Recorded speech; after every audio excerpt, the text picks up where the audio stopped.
How's it going, everyone? It's your boy Cov Plays FIFA, and today I'm going to be bringing you the updated dribbling tutorial, which we did a few months ago, and I had a few people, if not a lot of people, still reminding me. You guys just never stop with that, so I really appreciate it, man. It gives me the ideas, and I have to admit I do enjoy making these dribbling guides and tips. So we're going to be going into a few of the basics, which I did cover in the last video, as well as some of the advanced things which I do like to do. This might take a little bit of time, but I'm going to try and get this in as quick as possible. But starting off with the basics, the number one things you want to be looking at is always trying to face players in 1v1 situations. Even if they're grouped up, remember, 1v1 situations, players like you've seen there will struggle in the situation where a 50-50 comes. If you're a player to look for the first touch or a dribble, sometimes a dribble can be done, by the way, in just a few touches. You don't have to over the top with the stick. Like you sometimes see a lot of amateur players, they'll wriggle the stick a lot. Now for me, if you look, you'll notice 90% of the time I'm using small circular movements, which I did say before, you want to be letting off the sprint and just using circular movements and actually having purpose with the direction and beating the objective, which is a player. Every single object is a player. So if you can get past one, you're going to be able to get past everyone. So I always use the same methods. It's like a science, really. You're trying to draw players into the space and then attacking the space after with those smooth inputs.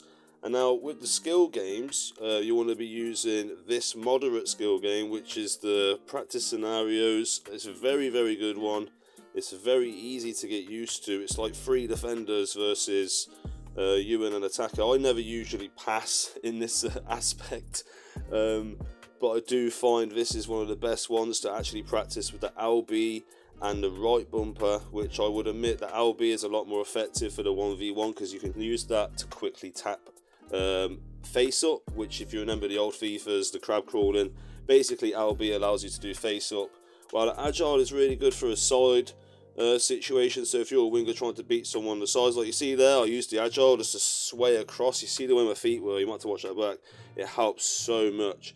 And again, guys, this is how I usually beat players so much more easy. I go in skill games, practice those smooth circles, practice letting go of the sprint button, because they're some of the most important parts of actual dribbling. Some people do try and think like sprinting through, doing all these zigzags, erratic movements on the left stick will get you through. In my opinion, it's all about being calm, taking your time, evaluating the players, and actually having purpose at each player you beat on the pitch. I hope this guide helped. I can't give you any more real insights, maybe a hand cam video on the skill games maybe, or a few of the games I'll get like my girlfriend to record. But again, guys, if this does help, I hope that this does, because again, I really want to hope this gets out to you and gives you a bit more of a view how to dribble, because I do get a lot of requests on that. And if you have any questions, always comment.